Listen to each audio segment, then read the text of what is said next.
¿Ven la pantalla? Sí, doctor. Sí, doctor. Ya, correcto. Entonces vamos a empezar. Bueno, la vez pasada tuvimos algunos problemas con la internet. Espero que no ocurra esta vez, pero por si acaso, cualquier cosita, estamos en contacto con el WhatsApp, ¿ya? Si hay alguna interferencia o alguna pérdida de la señal, por favor, ¿ya?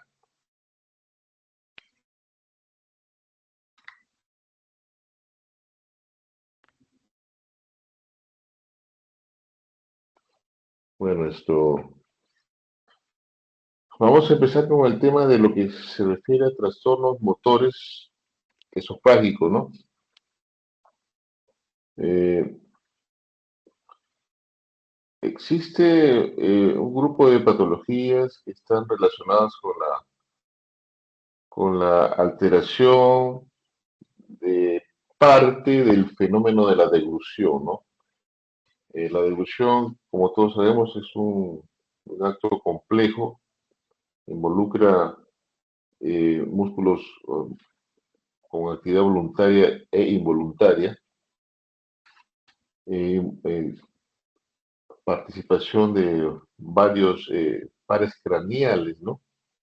El 5, el 7, el 9, el 10, ¿no? Y el 12, que favorecen o permiten el paso del bolo alimentario de la boca hacia el esófago, ¿no? Y una vez que ya se llega a la fase esofágica, ¿no? Una vez que ya se produjo el tránsito del bolo de la orofaringe hacia el esófago, ocurren algunas actividades, ¿no? Como que el esfínter esofágico superior, eh, que se encuentra cerrado, ¿no? Al momento de tragar, se relaja, ¿no? Se abre, y una vez que ingresa la luz esofágica se produce una serie de movimientos peristálticos primarios conocidos, ¿no? Que son una onda que hace o que conlleva el bolo alimentario hasta el esfínter esofágico inferior o la unión esófago-gástrica, ¿no? Que está formada por los pilares del diafragma y el esfínter esofágico inferior, los cuales al momento de iniciarse todo este proceso están cerrados, pero a medida que va avanzando el bolo y al llegar hacia las proximidades de esta unión, también se relaja y se abre, se apertura, de tal manera que el contenido cae en el estómago, ¿no? Eh, Esta actividad contráctil esofágica está controlada por el sistema nervioso entérico, ¿no? Eh, las células preganglionares están a nivel del núcleo motor dorsal del nervio vago, ¿no? Y se van a unir con el plexo mientérico del sistema nervioso entérico. Existe un grupo de neuronas que se denominan excitatorias, ¿no? Y otro grupo inhibitorias. Estas se van a tener contacto con las células musculares propias del esófago y mediante la acción de neurotransmisores, en el caso de las que son excitatorias, que producen contracción, va a participar la acetilcolina, ¿no? Como mediador fundamental, y las que son inhibitorias o las que van a producir relajación, va a participar el óxido nítrico, ¿no? Entonces, cuando pasa el bolo alimentario por el esófago, el esfínter esofágico superior, ese esfínter está contraído, hay una tonicidad incrementada, que está mediado por la acetilcolina, al igual que la unión esófago-gástrica, el esfínter esofágico inferior también está contraído por efecto pues de la acetilcolina, ¿no? Una vez que se aproxima el bolo hacia el esfínter esofágico inferior, el neurotransmisor que participa es el óxido nítrico, ¿no? Porque lo relaja y facilita el paso del alimento al estómago, ¿no? Mediante la relajación. Entonces, así más o menos a grosso modo es la parte fisiológica, ¿no? De la deglución, la parte en su porción esofágica, ¿no? Que es lo que se va a alterar, ¿no? Y va a dar manifestaciones que esto van a traducirse en síntomas bien definidos, ¿no? como lo es la disfagia o el dolor torácico, ¿no? O pueden estar ambos al mismo tiempo, ¿no? Entonces conocemos que la disfagia es aquella sensación de atragantamiento y dificultad para tragar, ¿no? El paciente siente que se le atora, que se le queda, no puede, lo que ha tragado no puede avanzar, ¿no? Y le causa dificultad, ansiedad. Y el dolor que también puede estar producido, ¿no? Durante el acto de la deglución, el paciente siente dolor intenso en la zona retroesternal, que muchas veces esto hace pensar que estemos ante una patología de otro origen, ¿no? El dolor torácico como síndrome implica también el descarte de que haya algún fenómeno o algún problema cardiológico, ¿no? Hay que descartar de plano que no haya un problema isquémico. Lo primero que hay que descartar es un problema isquémico, ¿no? Asociado en este paciente. De todos los trastornos motores, el que es más conocido es el de la calasia, ¿no? Es el que más estudiado, es el que se tiene más conocimiento, el que tiene ya tratamiento específico y es el trastorno que mejor caracteriza estos fenómenos, ¿no? Ahora cuando uno eh, tiene pacientes con molestias que hagan su especial trastorno motor esofágico, hay que también en la historia clínica tratar de valorar que en la anamnesis que no haya problemas a nivel de el consumo de fármacos. La parte anamnésica hay que preguntar si no ha habido consumo de fármacos que van a favorecer o alterar la motilidad del esófago. Entonces eso es importante también tener en cuenta.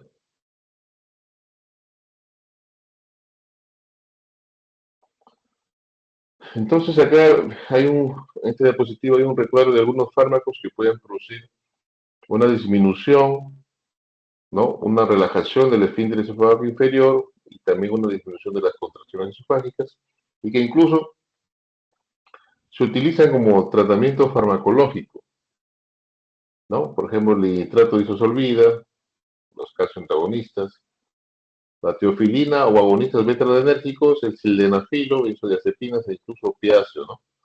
Estos últimos que pueden dar incluso un trastorno parecido a la acalasia, ¿no? Un trastorno motor tipo acalasia, ¿no? Entonces hay que tener en cuenta este dato en algunos pacientes.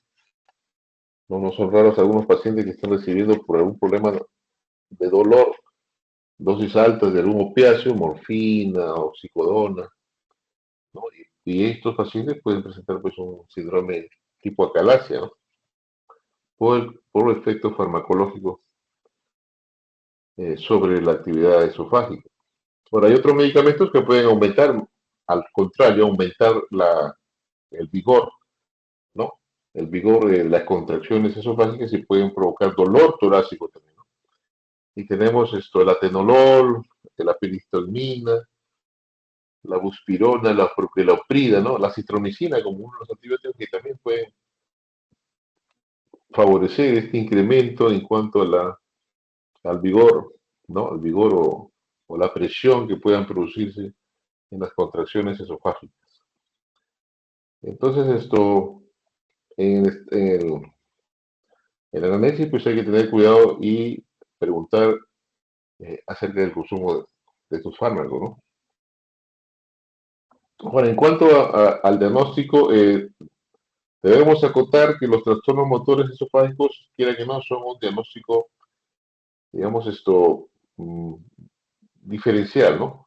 Se puede sospechar como diagnóstico diferencial de otras patologías que pueden considerarse como más comunes, más frecuentes, ¿no? Entonces, siempre ante un paciente con disfagia o con dolor torácico, hay que hacer un estudio endoscópico, ¿no? Una endoscopía alta, con la finalidad de descartar una lesión intraluminal esofágica, ¿no? Que puede explicar el síntoma de la disfagia, pues, ¿no? O una lesión que aunque no se vea, ¿no? Puede explicar también la molestias. En este caso, si es que no encontramos una lesión evidente, está indicado o recomendado la toma de biopsias de la mucosa esofágica con la finalidad de descartar que no haya una patología que ya se conoce ahora con un poco más detalle, que es la esofagitis eosinofílica, ¿no? Entonces, incluso si aún no encontramos ninguna alteración, de todos modos hay que mostrar. Otros estudios que se pueden realizar en función o para descartar que no haya alguna otra o una patología más frecuente en el paciente que explique la disfagia o el dolor torácico, está el tránsito de esófago gastroduodenal, ¿no? Nos permite valorar la anatomía y el tránsito esofágico y se prefiere el tránsito esófago gastroduodenal cronometrado, ¿no? Porque nos va a permitir valorar cualitativamente eh, el vaciamiento del contenido esofágico en el estómago. Entonces, esto es importante también hacer una valoración de este tipo. Y podemos ver acá, por ejemplo, en esta imagen radiológica, cómo se ve un esófago con el diagnóstico desde el punto de vista radiológico de una acalasia, ¿no? Ven el incremento del diámetro de la luz esofágica y una forma simoidea con una disminución marcada en la parte distal, el conocido famoso pico de lobo, pico de ave o punta de lápiz, ¿no? Que es lo que radiológicamente caracteriza a la acalasia desde el punto de vista del estudio esófago gastroduodenal varitado, ¿no? Entonces, hasta acá estamos viendo algunos estudios que nos van a permitir valorar que no vaya a haber algún otro dato o alguna lesión orgánica que pueda explicar las molestias que el paciente nos está informando. Después hay otros estudios ya un poco más específicos, más de especialidad, ¿no? Cuando se hace pues manometría esofágica junto con medición de impedancia, ¿no? Esto para descartar o valorar desplazamiento de líquidos o gases en el esófago, ¿no? También nos puede favorecer la interpretación de un grado de reflujo. La planimetría mediante impedancia o endoflí, que también nos permite valorar la distensibilidad de la unión esófago-gástrica y la respuesta contráctil a la distensión, ¿no? Ya que son exploraciones muy específicas cuando hay alguna duda, ¿no? Cuando hay algún caso en límite, un limítrofe, ¿no? Que parece que es un trastorno más asociado a calasia o es un trastorno más asociado a problema peristáltico. Ahora, la ecoendoscopía es otro estudio que está, digamos, su uso en función de descartar que no haya un proceso infiltrativo a nivel de la unión esofagogástrica, ¿no? Eh, para, quiera que no, descartar de todos modos que no haya alguna lesión que esté creciendo o invadiendo la parte distal del esófago, ¿no? La tomografía computarizada tiene, digamos, una, una misión similar y no va a descartar que no hay alguna lesión orgánica de fondo, como una anomalía megastínica, ¿no? Que pueda estar provocando pues estas molestias en el paciente. Ahora, una vez que descartamos por lo básico, ¿no? El estudio varitado, el estudio de endoscopía alta, el estudio de pH más impedancia, descartamos patologías más frecuentes, más comunes, nos quedamos con la posibilidad de que sea un trastorno motor. Entonces ya pedimos el examen, el gol estándar, que nos permite identificar esto plenamente, y que es la manometría esofágica de alta resolución, ¿no? La manometría esofágica de alta resolución es una técnica que nos va a permitir hacer el diagnóstico del trastorno, ¿no?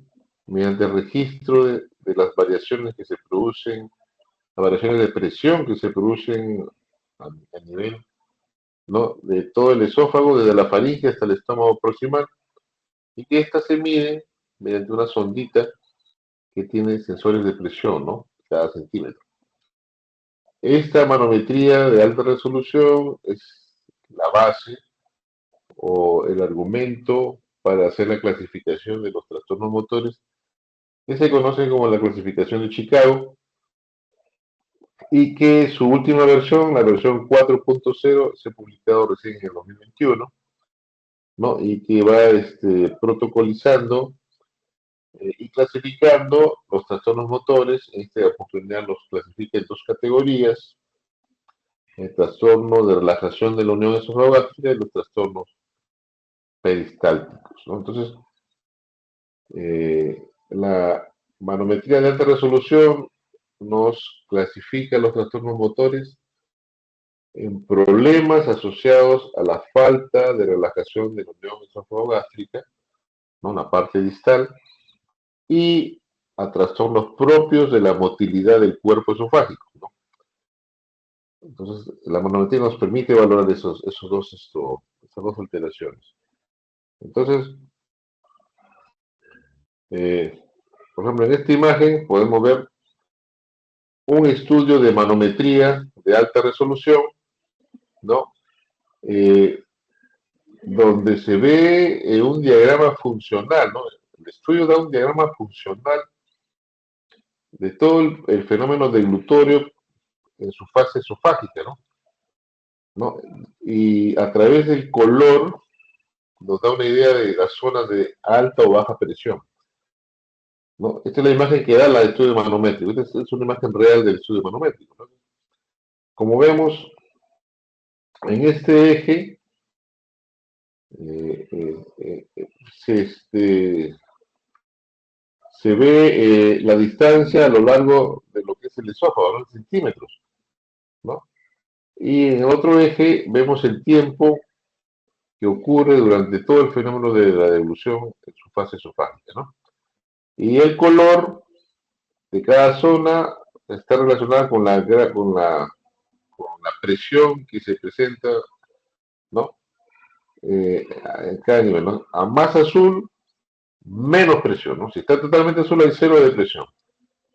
Y se va incrementando hacia verde cuando está entre 30 y 50, amarillo 50 hasta 70, y en la zona más roja, en la zona más caliente, la zona de más presión.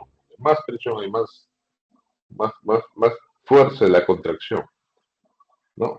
Entonces, eso está descrito y más o menos se interpreta a nivel de esta figura, ¿no? Vemos, por ejemplo, en la parte superior, el esfínter esofágico superior está con una imagen, con un color entre naranja y rojizo, y vemos que efectivamente está más o menos entre unos 100 a 120 milímetros de mercurio, que es la presión eh, normal, podemos decir, de esta zona, ¿no? El esfínter esofágico superior. Se produce la dilución, el paso del alimento, y aquí se observa cómo cae la presión, ¿no? Aquí se observa como una disrupción por la relajación de este esfínter, ¿no? Y cae hasta 30 más o menos de presión.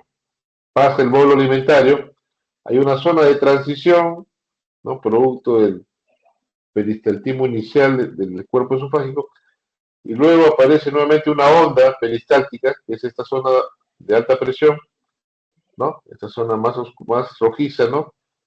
Donde eh, se ve el vigor de la contracción, ¿no? Del cuerpo esofágico, que es la onda que va transmitiendo el impulso, ¿no? Que va a llevar el bolo alimentario hasta esta zona donde está la unión esofagástrica, ¿no? Que aquí, por ejemplo, lo vemos de un color también un poquito eh, rosado, más amarillo y rosado en parte, ¿no? ¿No? Está entre 30 y 50 milímetros de mercurio. Y bueno, se da también esto aquí algunas valoraciones, por ejemplo, el tiempo de latencia, que es el tiempo que va entre la apertura del esfínter esofágico inferior y un punto de declive en el cual se considera que empieza a disminuir esa contracción a nivel del cuerpo esofágico, ¿no? Es un punto de quiebre, por decirlo así, y más o menos el tiempo que debe ocurrir esto debe ser mayor a 4.5 segundos. En este caso, este 5.3, este es un tiempo de latencia normal. Cuando el tiempo de latencia es más corto, estamos hablando de contracciones prematuras que no son eficaces, ¿no? En este caso hay una buena contracción, ¿no? Y el ICD, que es un marcador de vigor de la contracción, que es una medición que se obtiene de multiplicar, ¿no?, la cantidad de milímetros de mercurio de presión en la luz esofágica por el tiempo en segundos y por la longitud de la misma en centímetros. Y da una medida, pues, ¿no?, que lo normal va de 450 hasta 8000 milímetros de mercurio por segundo por centímetro. En este caso, da un valor de 3224 que está dentro de lo normal. Es una contracción adecuada, ¿no? Que va a llegar hasta la zona de la unión esofagástrica y aquí va a producirse pues una relajación, también va a caer la presión, ¿no? Y va a permitir el paso del bolo hacia el estómago, por acá estamos hablando del estómago ya. Y a este nivel, esa relajación de la presión cae por debajo debiera caer por debajo de 15 milímetros de mercurio, ¿no?, que es lo normal, ¿no? Cuando está por encima de 15 milímetros, estamos hablando de una falta de relajación de la unión esofagástrica, ¿no? Entonces aquí ya va apareciendo, digamos, el primer grupo de trastornos motores que describe la clasificación de Chicago mediante la realización de este estudio que es la manometría de alta resolución, ¿no? Entonces, más o menos a grandes rasgos también es de una interpretación de las imágenes y a través de las cuales se hace pues el diagnóstico de los trastornos motores. Entonces,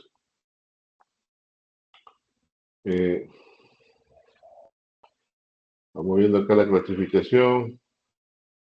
Ya está, ¿no? La clasificación de Chicago, en su versión 4.0 para los trastornos motores, ¿no? Ahí está cómo se realizan 10 degluciones líquidas en la posición de acostado, en la posición 1, hay dos posiciones, la otra es semisentado, ¿no? Y cuando se realiza estas degluciones, la PRI es la medida que les dije, la medida de relajación o de la caída de presión a nivel del esfínter esofágico, ¿no? La unión esofágico-esofagástrica, ¿no?, que tiene que caer a menos de 15 milímetros de mercurio. Si se mantuviera por encima de ese valor, ¿no?, ¿no?, se considera que es una presión anormal. El siguiente paso es medir o valorar si hay contracciones peristálticas presentes, ¿no? Si no están presentes las contracciones, en ningún momento ya estamos hablando de lo que es la acalasia, desde el punto de vista manométrico, ¿no? ¿No? Se tienen que cumplir estas dos, digamos, prerrogativas, ¿no? Que exista una presión de relajación de la unión esofagogástrica, ¿no?, mayor a 15 milímetros de mercurio y que no se pueda visualizar ninguna contracción a nivel del cuerpo esofágico, ¿no?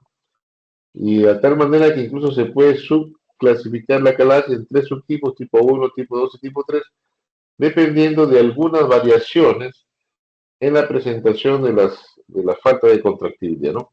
En algunos casos hay solamente un poquito de presurización en la luz esofágica, en un 20% de las, digamos, las mediciones, y se habla en calasa tipo 2, y si hay una que otra contracción prematura, ¿no?, se considera un 20% de, la, de las tomas, de las mediciones, se considera como una calasia tipo 3, ¿no? Entonces, esta clasificación nos permite ya, desde ya, valorar lo que son los trastornos de relajación, por un lado, ¿no?, y por el otro lado los trastornos peristálticos, ¿no? Entonces, ¿cómo vamos a hacer los trastornos peristálticos? Cuando se hace la medición, el PRI, que es la presión de relajación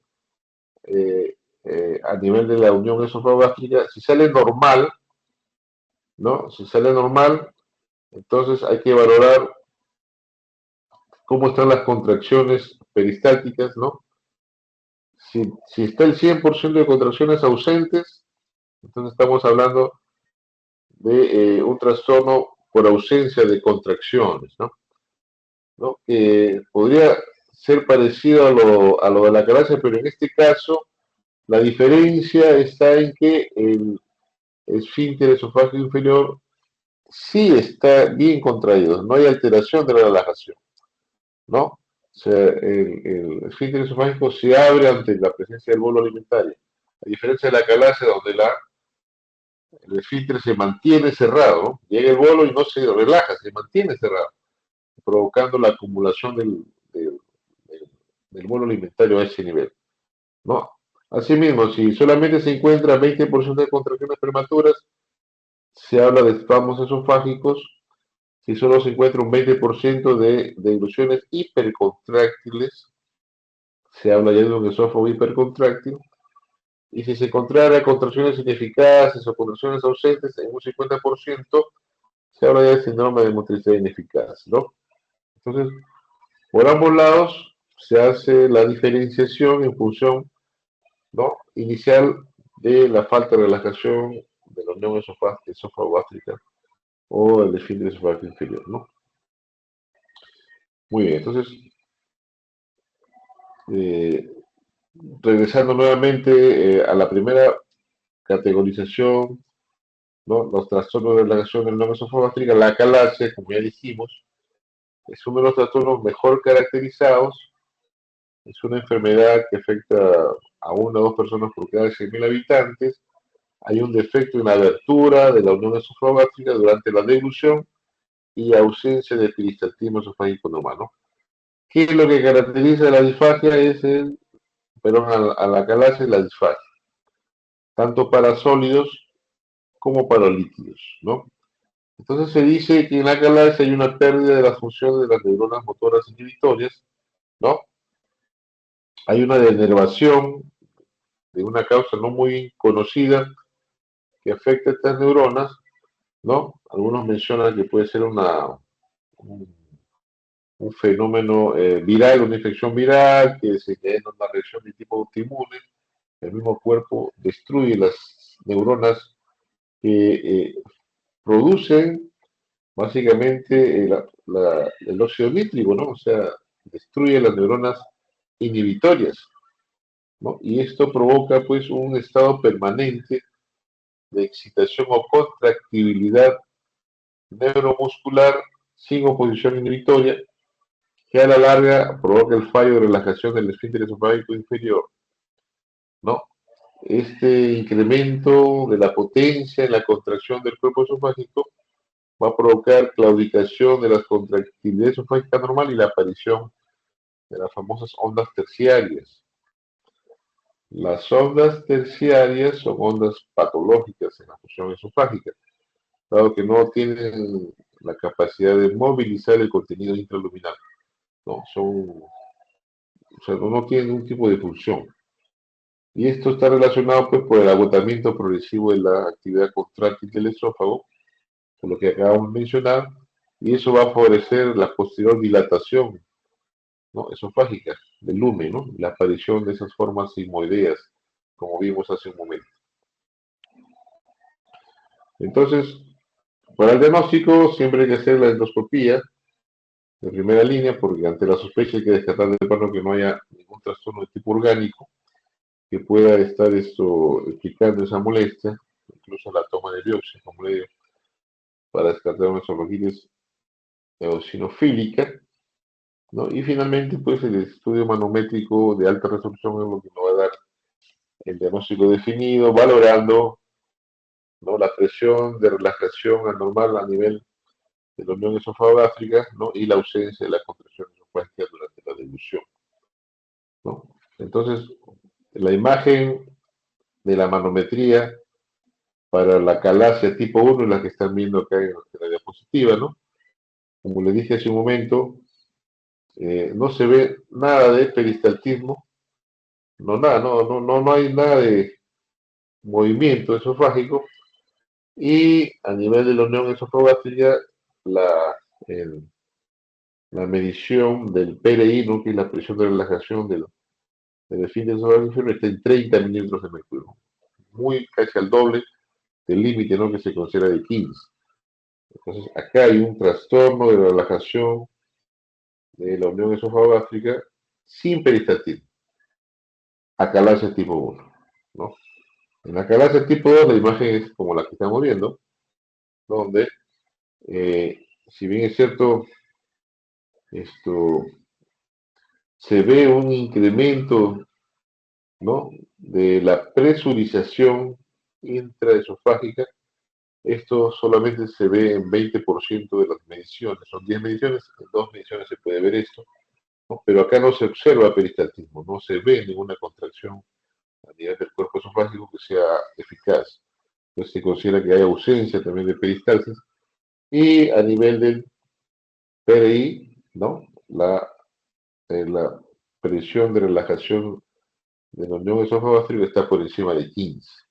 Entonces, esto es lo que caracteriza la acalasia tipo 2, que es la más común de los tres subtipos y es la que, digamos, más, la que más responde a los tratamientos actuales, ¿no? Ya sea de tipo endoscópico o quirúrgico, felizmente. Y la acalasia tipo 3, esta es la imagen que revela la acalasia tipo 3, ¿no? Que es la menos común, pero la que tiene menos respuesta a los tratamientos, ya sea endoscópicos o quirúrgicos, y donde vemos también pues la presencia, ¿no? De hasta un 20% de contracciones prematuras, espásticas, pero que tampoco tienen una buena función para movilizar el bolo y la presión de relajación, el PI del esfínter esofágico inferior está en 30, no está al doble de lo que se consideraría normal. Y esto es lo que caracteriza la acalasia tipo 3. En cuanto al tratamiento de la acalasia, el objetivo es eliminar pues, el fenómeno obstructivo a nivel distal, a nivel de la unión esofagástrica. Las terapias farmacológicas son poco eficaces. La idea es hacer tratamientos endoscópicos o quirúrgicos, ¿no? Desde el punto de vista de los farmacológicos se usan los nitratos, los antagonistas de calcio, con la idea de reducir la presión a nivel del esfínter esofágico inferior. También se suele utilizar en algunos casos la toxina botulínica, ¿no? Mediante la aplicación de esta toxina en los 4 cuadrantes del esfínter esofágico inferior, con la idea de provocar relajación, ¿no? Tiene buena eficacia, el problema es que el tiempo de mejora es corto, ¿no? Más o menos al año, solo el 50% de pacientes se sienten bien, o sea, han perdido el trastorno de la calaza, entonces hay que volverles a inyectar, ¿no? Entonces eh, ante ello, este tratamiento se utiliza más para pacientes ancianos muy frágiles o que no puedan ser intervenidos ya sea endoscópica o quirúrgicamente. El otro tratamiento que se puede hacer desde el punto de vista endoscópico es la dilatación hidroneumática, ¿no? Con el objetivo también de disminuir la presión de la unión esofagogástrica, ¿no? Desgarrando mediante la dilatación con un balón especial las fibras musculares del esfínter esofágico inferior, ¿no? Generalmente se utilizan balones de 30 milímetros de diámetro, ¿no? Y que se colocan a nivel de la unión esofagogástrica y con eso se dilata, ¿no? Tiene una buena eficacia, especialmente muy sensible en las acalacias tipo 2, menor en tipo 1 y prácticamente negativo en la tipo 3, ¿no? La tipo 3 es la que más vas a terapias quirúrgicas, ya sea endoscópicas o laparoscópicas, ¿no? La miotomía de Heller es el tratamiento quirúrgico por excelencia que consiste en seccionar, ¿no? Las fibras musculares del esófago en unos 10 centímetros por encima de la unión esofagástrica y en pocos centímetros en la vertiente gástrica, ¿no? Se puede hacer laparoscópica y lo interesante de este procedimiento es de que también hay la posibilidad de hacer una fundoplicatura, ¿no? Porque cuando se hacen los procedimientos se relaja completamente la unión esofagástrica y el contenido gástrico puede fluir en forma retrógrada hacia el esófago en forma recurrente. Entonces, solucionamos el problema de la calacia, pero vuelta dejamos el problema del reflujo. Y mediante la técnica laparoscópica se puede hacer también coadyuvantemente una fundoplicatura, que es un tratamiento quirúrgico para prevenir el reflujo. Bueno, la miotomía endoscópica es un procedimiento que el fundamento es similar a la miotomía laparoscópica, sino que se hace una tunelización biendoscópica con un endoscopio, ¿no? Desde los 10 centímetros por encima de la unión esogástrica hasta unos 3 o 4 centímetros por debajo, ¿no?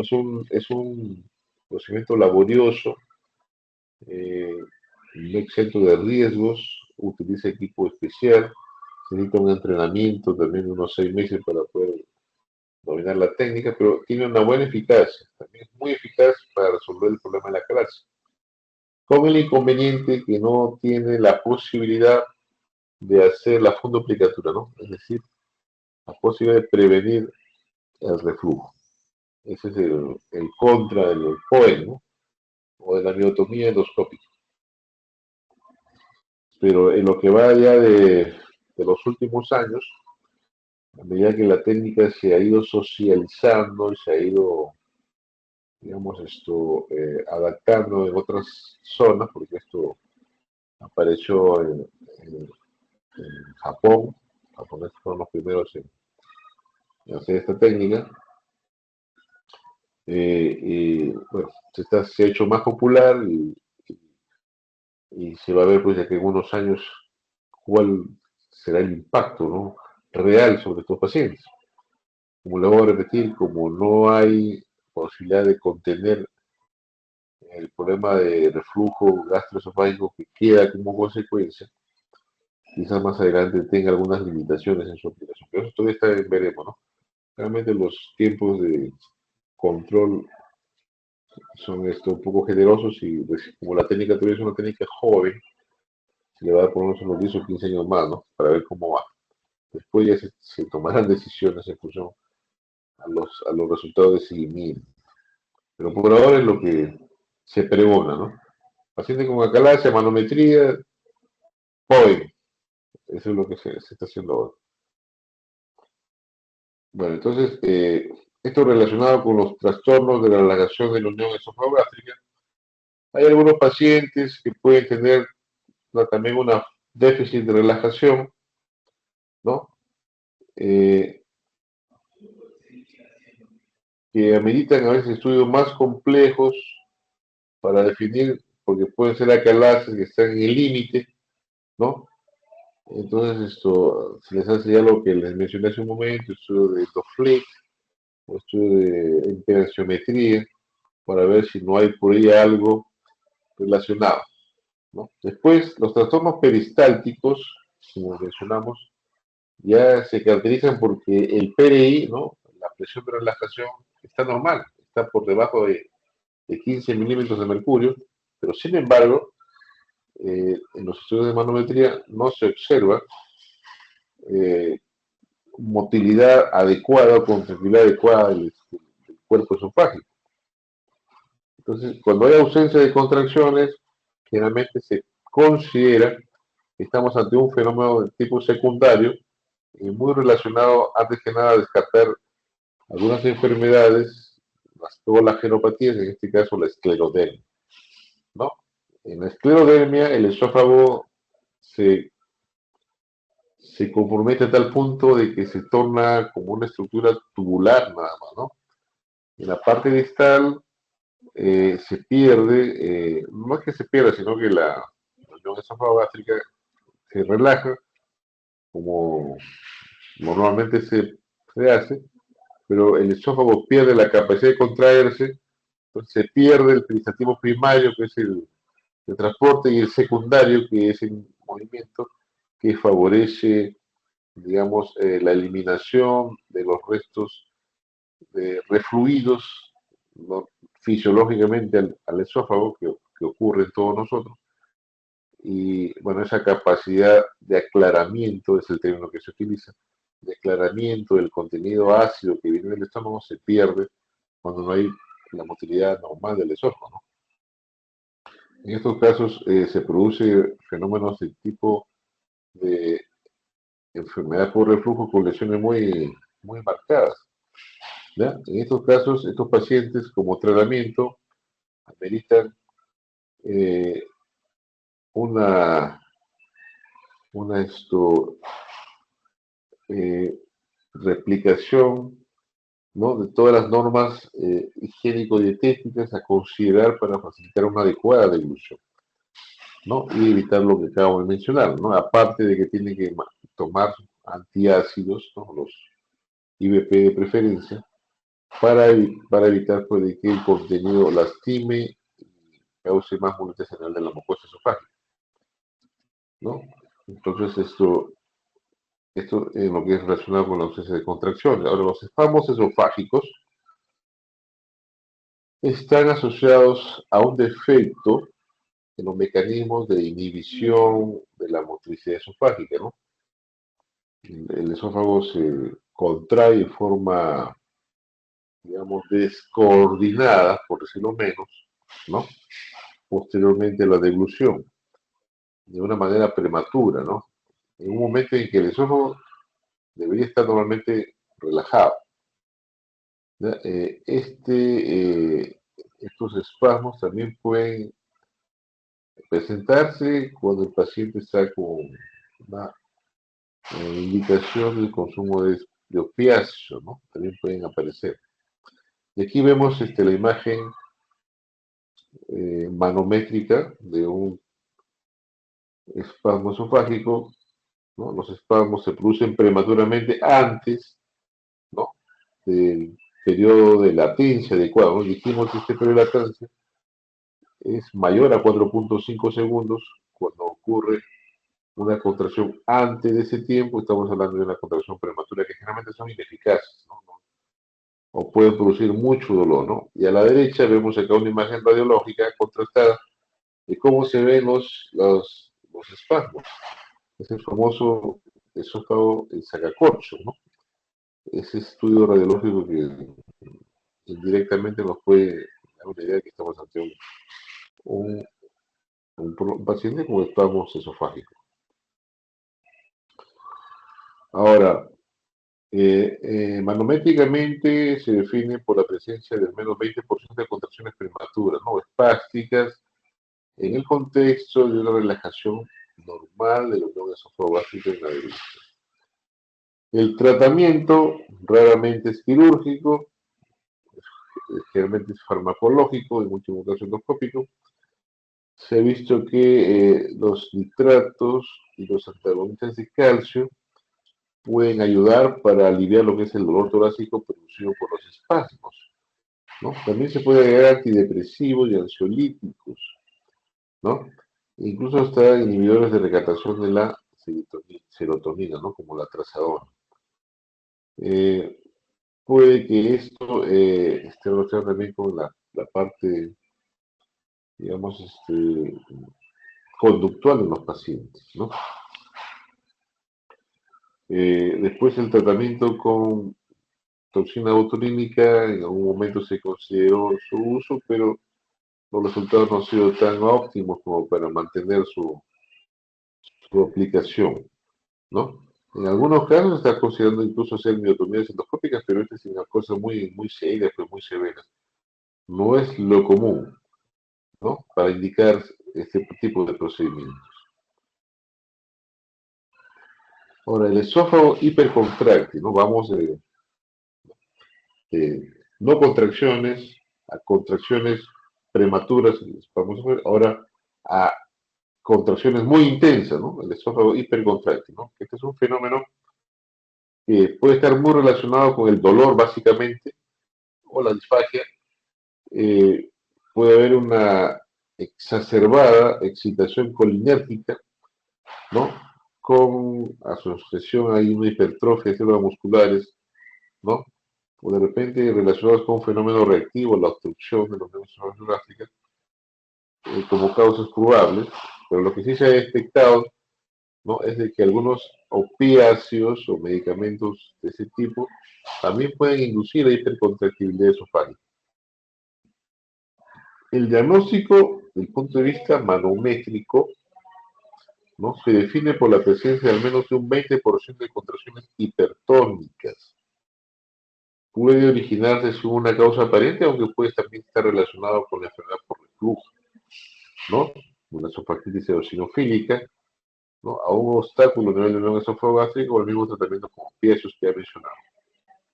Entonces, ante todas estas posibilidades causales, de todos modos tenemos que descartarlas pues, mediante la toma de biopsias, mediante la evaluación con pHimetría, ¿no? O incluso la lesión de una econdoscopía, ¿no? Para descartar procesos infiltrativos a nivel del cardias, ¿no? Y la imagen manométrica del esófago hipercontráctil es lo que estamos viendo aquí a continuación, ¿no? Vemos que la presión de relajación de la unión esofágica es de 2 milímetros de mercurio, está por debajo de 15, es decir, hay una buena relajación del esfínter esofágico inferior, pero sin embargo, cuando vemos este dato, ¿se acuerdan? De esta medición de la potencia, el vigor de la contracción, ¿no? Que se mide en milímetros de mercurio por segundo por centímetros, está en 10.900, ¿no? Que está muy por encima de los 8.000, que es el límite superior para hablar de una contracción normal, ¿no? Entonces aquí hay una hipercontracción, ¿no? Y esto puede estar asociado al dolor también. Esta es la imagen manométrica de un paciente con esófago hipercontráctil. Y el tratamiento está relacionado también con la etiología o la causa que pueda aparentemente estar relacionada con la molestia. Se prefieren los inhibidores de bomba, pueden ayudar, ¿no? Hay que, se considera también que el tratamiento puede darse como lo que se da por los pacientes con estómago esofágico, ¿no? Se le puede dar, pues, estos inhibidores de bomba, se le puede dar también algún antidepresivo en último caso, ¿no? Especialmente los de tipo tricíclicos, que disminuyen las contracciones esofágicas por su efecto anticolinérgico y también van a modular la sensibilidad esofágica. Entonces se puede recomendar su uso en estos casos. Finalmente, el síndrome de motricidad ineficaz es un síndrome que, si bien es cierto, hay buena relajación eh, de la, unión esofágica. Sin embargo, la calidad de las contracciones, si bien no están presentes, no son tan buenas, ¿no? Tiene un significado clínico muy incierto y puede estar presente sin síntomas o puede estar asociado también a un problema de reflujo gastroesofágico. Y esta es la imagen manométrica de un síndrome de motricidad ineficaz. Vemos que la potencia o el vigor de la contracción, en este caso, en este paciente, está en 150 milímetros de mercurio por segundo por centímetro, ¿no? Muy, muy por debajo de lo que vimos anteriormente en un esófago hipercontráctil, ¿no? Y muy por debajo también del límite inferior, que es 450 milímetros de mercurio para considerar una contracción eficaz funcional, ¿no? En este caso 150 está muy por debajo, ¿no? Es una contracción ineficaz. En cuanto al tratamiento, no hay un medicamento que sea un procinético que ayude a la motilidad esofágica propiamente dicho, ¿no? Generalmente, si se ve este fenómeno, el manejo suele ser mediante la prescripción de inhibidores de bomba, ¿no? Básicamente para limitar las consecuencias del reflujo asociado, ¿no? Y también las recomendaciones higiénico-dietéticas, ¿no? Que se dan a los pacientes con ausencia de contracción, ¿no? Entonces, manejo es de esa manera. Bueno, para terminar, podemos concluir que la manometría esofágica ocupa un lugar preponderante en la evaluación y la caracterización de los trastornos motores esofágicos, ¿no? Fundamentalmente la acalasia, ¿no? Y los trastornos de los peristaltinos. La endoscopía gastroduodenal siempre es importante realizarlo, ¿no? Como primer estudio para descartar cualquier tipo de lesiones orgánicas que expliquen las molestias, ¿no? La manometría de alta resolución es el gol estándar para caracterizar estos trastornos. La acalasia de por sí es el trastorno más conocido y el que se tiene más conocimiento de cuál es su fisiopatología y su tratamiento, ¿no? Y después el resto de trastornos vegetativos que son mucho menos frecuentes, ¿no? Van a necesitar siempre pues, un seguimiento y un tratamiento de acuerdo a la respuesta, ¿no? Se puede utilizar, como mencionaba hace un momento, incluso los eh, medicamentos que se usa para el control de la ansiedad, el estrés o la depresión, ¿no? Hay un componente ahí también inmiscuido que favorece la exacerbación de las molestias. Muy bien. Si hubiese alguna pregunta en cuanto a este tema, hola. Todo claro, doctor.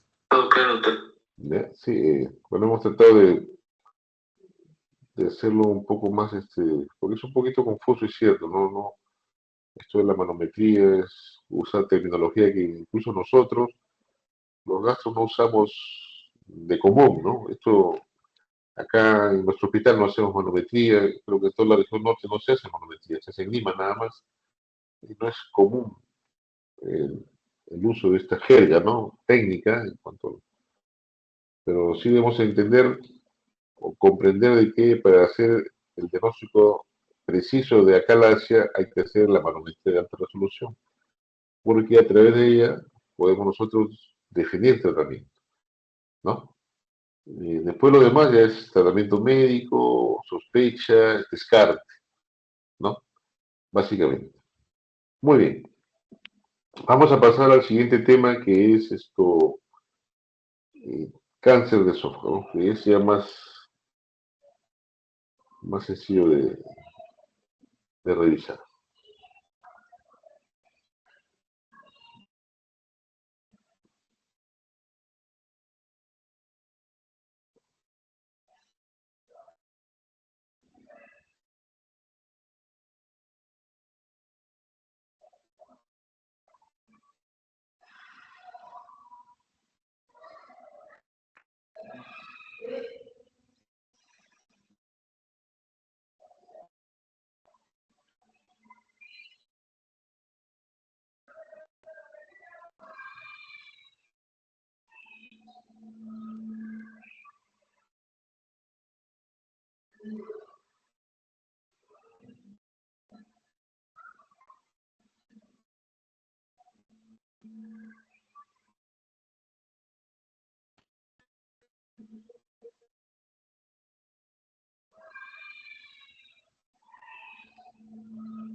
Bueno, ¿me escuchan, verdad? Sí, doctor. Ya, correcto. Vamos a empezar con lo que es cáncer de esófago. Generalmente estos dos temas los relacionan trastornos motores y cáncer de esófago porque la clínica o las molestias son parecidas, ¿no? Dentro de lo que es dentro de lo que es un síndrome, ¿no? El dolor torácico es un síndrome, disfagia también podemos considerar como un signo que tendría un componente sindrómico porque hay varias patologías que pueden explicar la molestia. En este caso, los tumores de esófago también producen disfagia, también producen dolor torácico. Entonces, ante un paciente que se nos presenta con estos sintomatologías desde el punto de vista digestivo, ¿no? Debemos ir sospechando ciertas patologías y el cáncer de esófago es uno que hay que tener en cuenta. Más aún en cierto grupo poblacional, ¿no? Eh, ¿No? Esto, ¿no? Por encima de los 50 años, pacientes fumadores o de consumo alcohólico frecuente, vamos a encontrar cierto riesgo para cáncer de esófago, ¿no? Entonces, en cuanto a la epidemiología, ¿no? Los pacientes con cáncer esofágico tienen una mayor incidencia, los que están en el oriente, básicamente, ¿no? En China, en Irán, Sudáfrica. El más frecuente en varones, la incidencia está entre los 50, la quinta década o la sexta década de vida, ¿no? Hay dos componentes histológicos fundamentales o clases fundamentales de cáncer de esófago, ¿no? El epidermoide y el adenocarcinoma. Con los años ha ido aumentando la incidencia de adenocarcinoma y disminuyendo un poco el cáncer de tipo escamoso. En nuestra realidad también se vio de que el cáncer epidermoide es el más frecuente, ¿no? Esta es una data bueno, ya un poquito antigua, del 2009, del Ramagliati, pero ahí se informó, ¿no? Que la mayor parte de pacientes con cáncer de esófago era de tipo epidermoide, ¿no? Y bueno, hay factores de riesgo para el cáncer de esófago, por supuesto, los cánceres son enfermedades multifactoriales, no se dan por una sola causa, una sola etiología. Hay muchos factores que intervienen. Y, por ejemplo, el alcohol, como siempre, el tabaquismo, el consumo de alimentos ricos en nitrosamidas, las micotoxinas, algunas deficiencias en la ingesta de algunos vitaminas o minerales también pueden favorecer la aparición, ¿no? También hay las lesiones premalignas, que son las que ameritan seguimiento, ¿no? Definitivamente, ¿no? Como el esófago de Barrett, ¿no? Que no es otra cosa que la presencia de metaplasia intestinal especializada, ¿no? Que se encuentra a nivel de la mucosa esofágica, ¿no? Tiene un riesgo para adenocarcinoma de 1 en 200, en un paciente cada de 200, ¿no? Y tiene pues una historia natural que va incrementando a medida que se va desarrollando el problema. La esofagitis por cáustico, ¿no? Aquellas personas que de forma voluntaria o involuntaria exponen la mucosa esofágica a agentes químicos o alcalinos o ácidos, ¿no? Eh, También está 1000 veces con mayor riesgo de hacer cáncer epidermoide, ¿no? La edad media en estos casos está en la cuarta década de vida y cuando ocurre, la recomendación es que hay que hacer vigilancia, ¿no? A partir del 15º año después de la digesta, ¿no?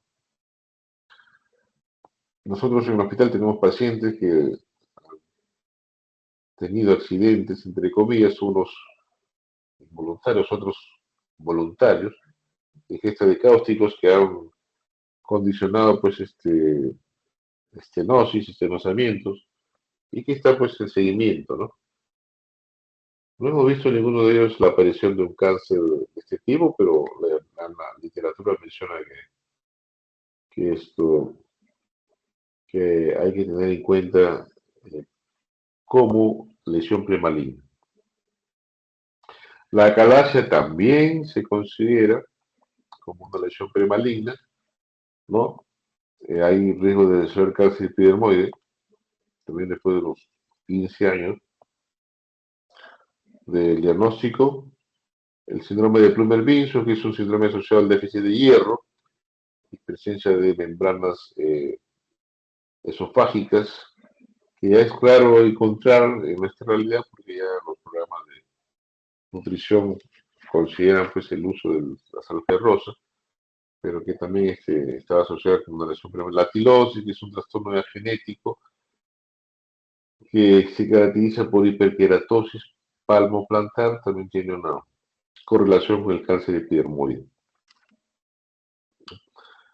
Entonces, los tumores más frecuentes, el epidermoide y el adenocarcinoma, El epidermoide, que es el más común, ¿no? A nivel mundial, en nuestra realidad también. No es un tumor que afecta más a los varones que a las mujeres, afecta más a la etnia, a la negra, ¿no? Los de piel negra o piel oscura. ¿Cómo aparece? Como lesiones que van creciendo a masas tumorales, ¿no? La forma exofítica, polipoide, la más común, ¿no? Generalmente está ulcerada. Su diseminación por la red linfática es de una extensión local, ¿no? ¿Cuáles son la etiología multifactorial, ¿no? El tabaquismo, ingesta alcohólica, la calaza, etcétera, etcétera. Va a afectar generalmente el tercio medio del esófago. Tempranamente invaden las submucosas, son tumores grandes de longitud, pueden comprometer rápidamente los ganglios linfáticos de la lámina propia, está asociado a hemorragias por afectación de los grandes vasos, no olvidemos que en el mediastino están también los grandes vasos, y la metástasis a distancia más frecuente es a hueso, a pulmón o a hígado, ¿no? A diferencia, el adenocarcinoma es un tumor con diferenciación granular, afecta entre la cuarta y sexta década, generalmente a gente blanca. La mayoría de los casos deriva del esófago de Barrett, ¿no? Especialmente aquellos que presentan displasia en su seguimiento. El tabaco y la obesidad también están relacionados y el licobacter pylori más bien se dice que tiene un efecto protector.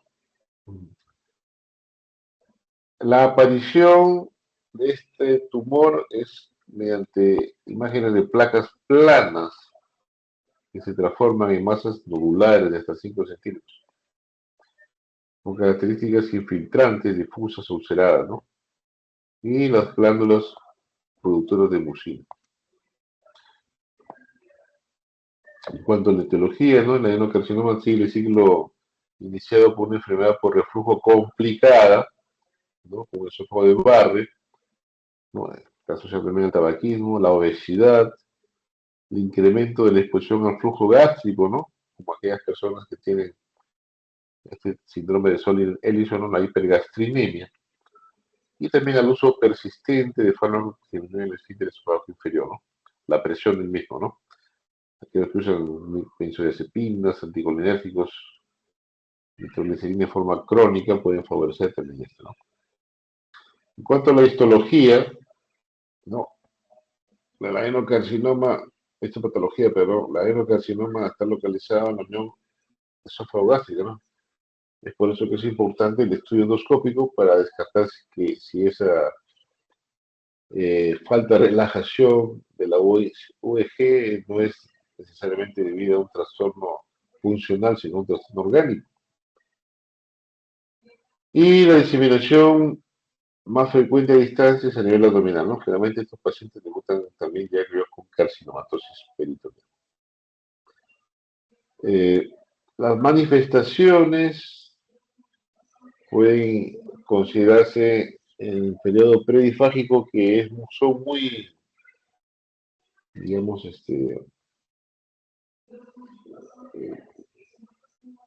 no son bien específicas. Puede haber sensación de pasaje alimentario, eructo, regurgitación, plenitud, ¿no? Puede haber hipo. Y durante el periodo ya disfágico, cuando ya se acompaña de baja de peso, pues astenia, anemia, hematemesis, incluso cambios de voz, ¿no? El síntoma cardinal en la consulta siempre va a ser disfagia, paciente que no puede comer, y la baja de peso, ¿no? De algunos meses de evolución. Esta disfagia puede ser progresiva y puede estar también asociada a odinofagia, dolor epigástrico, cialorrea, halitosis, regurgitación ácida, ¿no? Puede presentarse también con la presencia de síndromes como el síndrome de Horner, ¿no? Como ptosis, miosis y erostalos, o la ronquera por afectación de nervio laríngeo recurrente. Una complicación que puede estar presente, la fístula traqueoesofágica, que también condiciona algunas otras evaluaciones. Ahora, si hay metástasis, puede haber otros síntomas también asociados, ¿no? Como la disnea, como el problema respiratorio pulmonar, La citis cuando hay carcinomatosis, dolor óseo, o la ictericia cuando hay un componente hepático también infiltrativo, ¿no? Ahora, ¿cómo llegamos al diagnóstico? El gol estándar es la endoscopia alta. La endoscopia nos permite visualizar la lesión, tomar biopsias, tomar muestras, ¿no? Y nos da el diagnóstico, ¿no? La econdoscopia también puede utilizarse en lesiones más pequeñas o en áreas sospechosas para descartar presencia de ganglios regionales, ¿no? Con una buena sensibilidad y especificidad.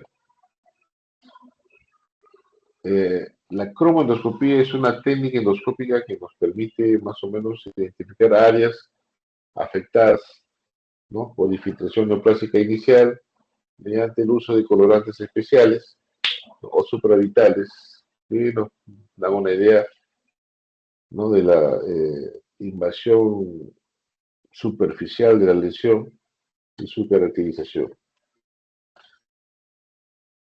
Hay tintes biológicos funcionales como el Lugol, el azul de metileno o de contraste como el índigo carmín o azul de tolinina.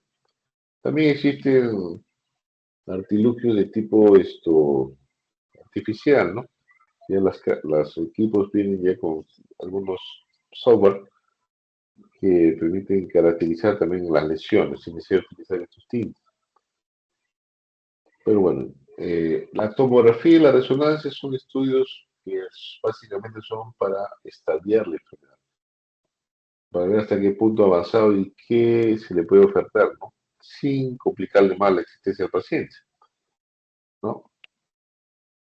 También la esofagografía o el tránsito de esófago gastrodenal validado nos va a dar información de ayuda también, nos va a permitir valorar la longitud real de la lesión y también determinar la motilidad o la presencia o ausencia de fístulas, ¿no? La fibrobroncoscopía, que se recomienda cuando se plantea una cirugía radical, es necesaria también para descartar fístulas esófago-traqueales, ¿no? Y finalmente la tomografía por emisiones positivas es para ver metástasis a distancia. También se pueden valorar algunos marcadores tumorales, ¿no? Como el antígeno de carcinoma de células escamosas o la sobreexpresión del gen de la ciclina D1 y la deleción del gen P16 que se relacionan con mal pronóstico, ¿no? Y en el adenocarcinoma siempre pues, se va a encontrar alteraciones o mutación del gen P53 niveles bajos del P27. Ahora, hay un hallazgo de la expresión excesiva del receptor HER2 hasta en un 70% de los carcinomas esofágicos, y esto es importante porque hay medicamentos que se han diseñado justamente para destruir o acaparar este receptor, ¿no? Trastuzumab es un fármaco que se utiliza con este fin, ¿no? Cuando hay expresión de HER2, este fármaco bloquea estos receptores y de alguna u otra manera inhibe el crecimiento tumoral o su desplazamiento o migración, ¿no? Entonces es una diana y es parte del tratamiento del detectar si se encuentra positivo para este HER2, ¿no? Ahora, la estadificación es importante porque, como dice, permite dar el tratamiento óptimo y conocer el pronóstico, ¿no? Existe la clasificación TNM sobre la cual se hace el estadiaje, ¿no? Se menciona que hay 4 estadios, el estadio 0, en el cual solamente hay un compromiso de la mucosa, donde nosotros, los gastroenterólogos, podemos actuar siempre y cuando encontremos la lesión, pues es bien complicado porque un T0, pero un estadio 0, el paciente no siente mayores molestias, pues a lo mucho eructos, o quizás puede dar dolorcito, pero nada más.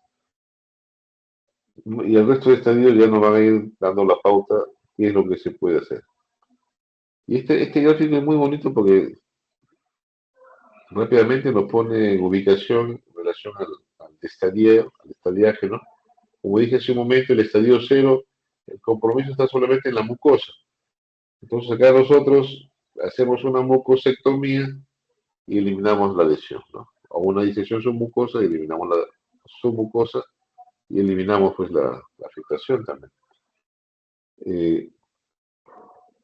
Después, a medida que avanza el compromiso de la pared, ¿no? Ya se pasa a estadio 1 cuando hay un compromiso de mucosa y submucosa y también parte de la musculares mucosae.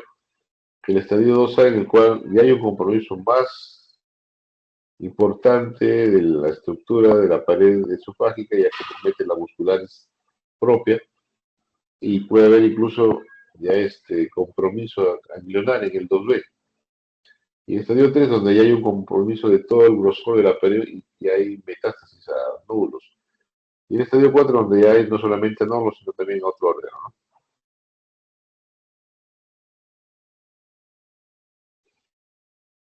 Bueno, el pronóstico continúa siendo malo porque los diagnósticos se hacen muy a destiempo, ¿no? Generalmente cuando los pacientes ya en un estadio 3 o 4, donde la tasa de supervivencia a los 5 años no pasa de 20%. Entonces la idea siempre es, digamos, diagnosticar en fase más temprana, ¿no?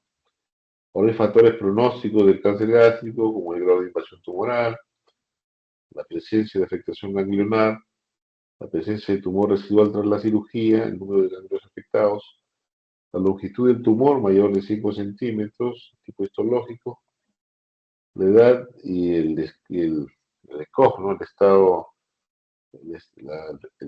estado general del paciente. Recién hemos encontrado un paciente en la parte privada, hemos diagnosticado un paciente con cáncer de esófago.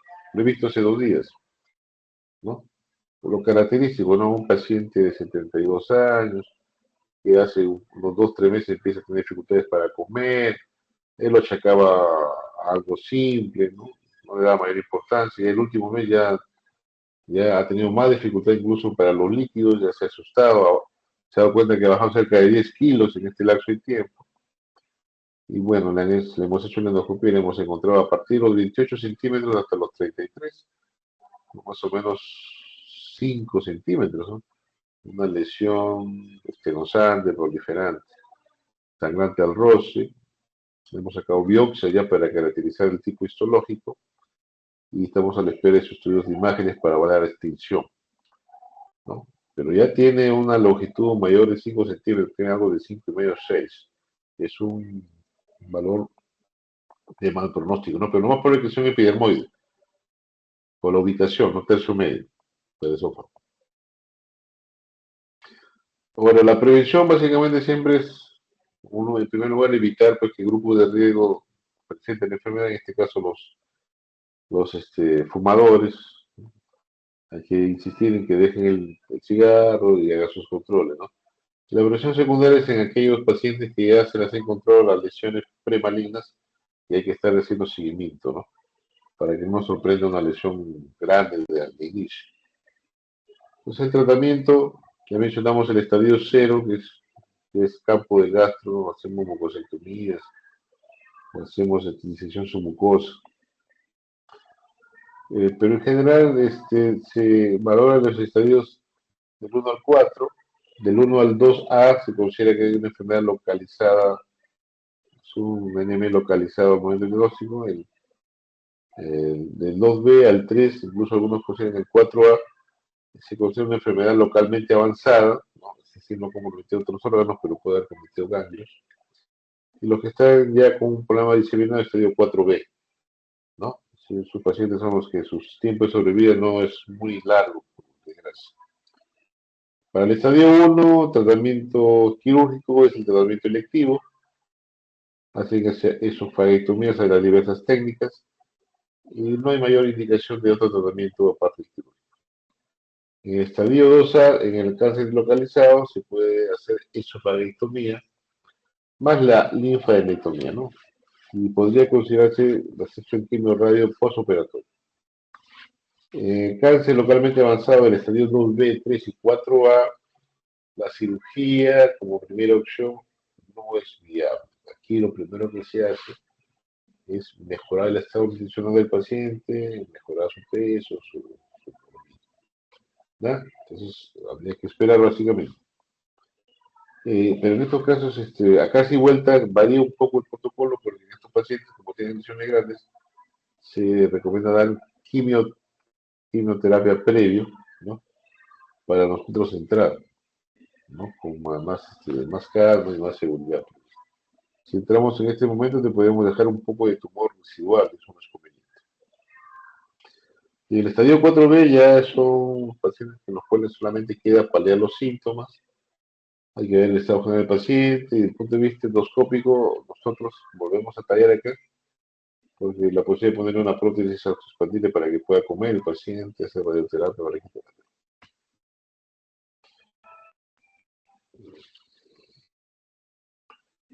Muy bien. ¿Alguna pregunta, alguna duda en relación a este tema?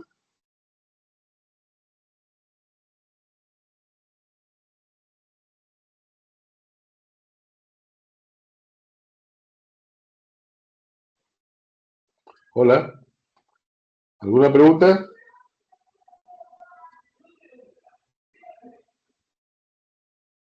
No, doctor, todo claro. No, doctor, todo claro. Perfecto. Bueno, en todo caso, aquí terminamos con el otro tema. Esto, mañana quedamos los otros dos, ¿no? Ya para poder terminar lo que me corresponde. ¿Sí? Mañana, ¿no? O el lunes. ¿Qué dicen? Sí, doctor, mañana Sí, dijo, a doctor, las mañana 9 p.m. dijo, a las Mañana. 9. Perfecto. Quedamos entonces para mañana. Que pasen unas buenas noches. Gracias, doctor, buenas noches. Gracias, doctor, buenas noches.